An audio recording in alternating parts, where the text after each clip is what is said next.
അസ്സാം വലൈക്കും വറഹമത്തുള്ള. അൽഹംദുലില്ലാ വസ്സലാത്തു വസ്സലാം അല റസൂലില്ലാ വഅല ആലിഹി വസ്വഹബി അജ്മൈൻ അമ്മ ബഅദ്. സഹോദരങ്ങളെ, റമദാനായി കഴിഞ്ഞപ്പോൾ നമ്മൾ നേരത്തേതിനേക്കാളും കൂടുതലായിട്ട് ഉത്ബോധനങ്ങളും പ്രഭാഷണങ്ങളും പ്രസംഗങ്ങളും എല്ലാം കേട്ടുകൊണ്ടിരിക്കുന്ന ഒരു സമയമാണിപ്പോൾ. അപ്പോൾ അതൊക്കെ കേൾക്കുമ്പോൾ നമ്മൾ പഴയ റമദാനിലൊക്കെ നമ്മൾ കേട്ട കാര്യങ്ങളാണ്, ആവർത്തിച്ചു വരുന്ന കാര്യങ്ങളാണ്. അപ്പോൾ മനസ്സിലെവിടെയോ ഒരു കുറ്റബോധം, ഇതൊക്കെ ഞാൻ കേൾക്കുന്നുണ്ടെങ്കിലും ഞാൻ എങ്ങനെയാണോ അങ്ങനെ തന്നെയാണല്ലോ. കഴിഞ്ഞ റമദാനുകളിൽ നിന്ന് വ്യത്യസ്തമായി, അല്ലെങ്കിൽ കഴിഞ്ഞ ജീവിതങ്ങളിൽ നിന്ന് വ്യത്യസ്തമായ ഒരു വലിയ മാറ്റം എൻ്റെ ജീവിതത്തിൽ ഉണ്ടായി എന്ന് പറയാൻ സാധ്യമാണോ, അല്ലെങ്കിൽ സാധ്യമല്ലല്ലോ എന്നൊരു കുറ്റബോധം നമ്മുടെ മനസ്സിൽ ഒരു നീറ്റൽ ഉണ്ടോ എന്നതാണ് അടിസ്ഥാനം. സത്യത്തിൽ എന്തുകൊണ്ടാണ് ഈ മാറ്റം അടിസ്ഥാനപരമായി സാധ്യമാവാത്തത്? യഥാർത്ഥത്തിൽ റമദാനിൽ സംഭവിക്കുന്നത് എന്താണ്? മറ്റു കാലങ്ങളിലേക്കാളും നമ്മൾ എന്ത് ചെയ്യുന്നു? ഭക്ഷണത്തെ നമ്മൾ എന്ത് ചെയ്യുന്നു? ക്രമീകരിക്കുന്നു എന്നുള്ളതാണ്.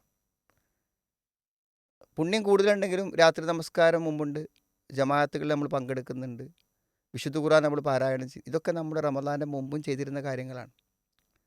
റമദാനിൽ നോമ്പെന്ന് തന്നെയാണ് റമദാൻ്റെ പ്രത്യേകത. നോമ്പ് എന്ന് പറഞ്ഞാൽ എന്താണ്? സൗമ്, ഇംസാക്കാണ്, അതായത് ഭക്ഷണത്തെ നിയന്ത്രിക്കുക എന്നുള്ളതാണ്.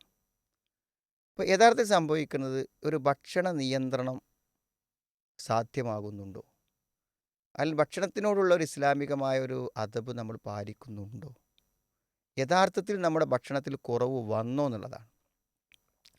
ചില പണ്ഡിതന്മാരൊക്കെ പറഞ്ഞ പോലെ ഒരു 11 മാസം നമ്മൾ ഭക്ഷണം കഴിച്ചതിൻ്റെ അവശിഷ്ടങ്ങൾ, അതിൻ്റെ കൊഴുപ്പ് അനാവശ്യമായി ശരീരത്തിൽ കിടക്കുന്നതിനൊക്കെ ഉരുക്കി കളയാൻ, ഇല്ലാതാക്കി കളയാൻ ഒരു പക്ഷേ റമദാൻ്റെ ഒരു മാസത്തെ പട്ടിണി കൊണ്ട് സാധിക്കുന്നു.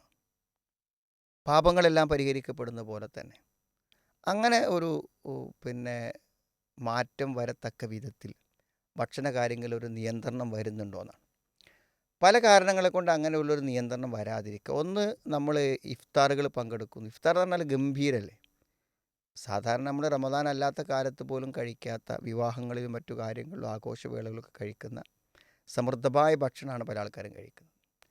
പിന്നെ മഗ്‌രിബ് വരെ പട്ടിണി കിടന്നു എന്നുള്ള നിലക്ക് എന്താണ്, എന്തെങ്കിലുമൊക്കെ നന്നായി കഴിക്കണ്ടേന്ന് വിചാരിച്ചിട്ട് വിഭവങ്ങൾ, എന്തെങ്കിലും മാംസമോ മറ്റു കാര്യങ്ങളൊക്കെ വാങ്ങിയിട്ടുള്ള ഒരു നല്ല ഭക്ഷണമാണ് നോമ്പ് തുറക്കുമ്പോൾ. അപ്പോൾ നമ്മൾ സ്വാഭാവികമായിട്ട് നമ്മളത് കഴിക്കും.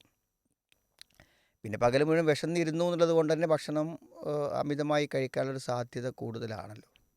പിന്നെ ശരിക്കും കഴിക്കാൻ പറ്റുന്ന അപ്പോൾ മാത്രമല്ല, അത്താഴ സമയത്ത് നമുക്ക് കഴിക്കാൻ കഴിയില്ല.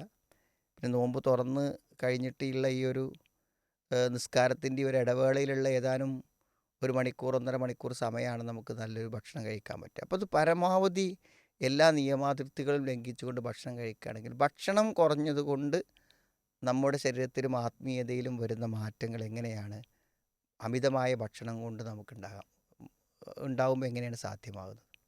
അപ്പോൾ എന്തായിരുന്നാലും ഭക്ഷണം കുറഞ്ഞു എന്ന് നമ്മൾ ഉറപ്പ് വരുത്തൽ അനിവാര്യമായിട്ടുള്ള ഒരു കാര്യമാകുന്നു എന്നാണ്. കുലു വഷ്റബു വലാ തുസ്രിഫു, നിങ്ങൾ ഭക്ഷിച്ചോളൂ, പക്ഷെ അത് അമിതമാകരുത് എന്ന് നമുക്ക് കൽപ്പനയുണ്ട്.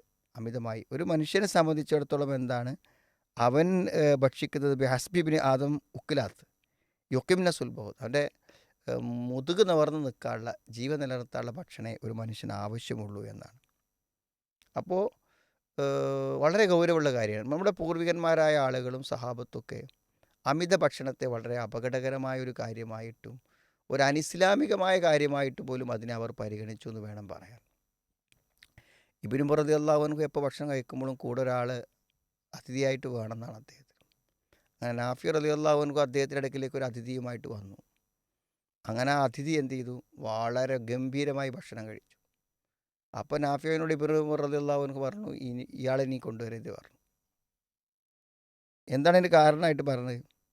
ഇങ്ങനെ ഭക്ഷണം കഴിക്കുക എന്നുള്ളത് പാടില്ലാത്ത കാര്യം. നബി പറയുന്നതായിട്ട് ഞാൻ കേട്ടാൽ, മുഅ്മിനു യഅ്കുലു ഫീ മിഅവാഹിദ്, ഒറ്റ ആമാശയെ ഒരു മുഅ്മിന് നടക്കുള്ളൂ. അതുപോലെ കാഫിർ യഅ്കുലു ഫീ സബ്അത്തി അംആ, 7 ആമാശയങ്ങൾ നടക്കും ഒരവിശ്വാസി എന്നാണ് പറയുന്നത്.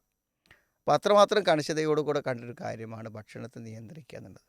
അപ്പോൾ നമ്മൾ നിറക്കുന്നതിൽ വെച്ചുകൊണ്ട് ഏറ്റവും മോശപ്പെട്ട ഷർറൻ മിൻ ബത്നിഹി എന്നാണ്, ഏറ്റവും മോശപ്പെട്ട പാത്രം എന്ന് നബി സ്വല്ലല്ലാഹു അലൈഹി വസല്ലം വിശേഷിപ്പിച്ചതാണ് യഥാർത്ഥത്തിൽ വയറെന്ന് പറഞ്ഞത്. അപ്പോൾ നമ്മൾ ഭക്ഷണ കാര്യങ്ങളിലൊരു ക്രമം ഭക്ഷണം ക്രമീകരിച്ചിട്ടില്ല എന്നുണ്ടെങ്കിൽ നമ്മൾ അസ്വസ്ഥരായിരിക്കും. കാരണം വയറ് നിറച്ച് തിന്ന ഒരാൾക്ക് രാത്രി ശരിക്കും സ്വസ്ഥമായിട്ട് ഉറങ്ങാൻ പറ്റും. എന്തെല്ലാം പ്രയാസങ്ങളും ബുദ്ധിമുട്ടുകളും ഉണ്ട്. അപ്പോൾ അതുകൊണ്ട് ആവശ്യമായ ഭക്ഷണം, വെള്ളം കുറച്ച് കുറവുണ്ടായിരിക്കും. അതൊക്കെ നമ്മൾ ശുദ്ധമായ വെള്ളം കുടിച്ച് ഭക്ഷണത്തെ ക്രമീകരിച്ച് ഫലപ്രദമായൊരു നോമ്പ് ആക്കി തീർക്കാൻ നമ്മൾ പരിശ്രമിക്കണം. അള്ളാഹു സഹായിക്കട്ടെ.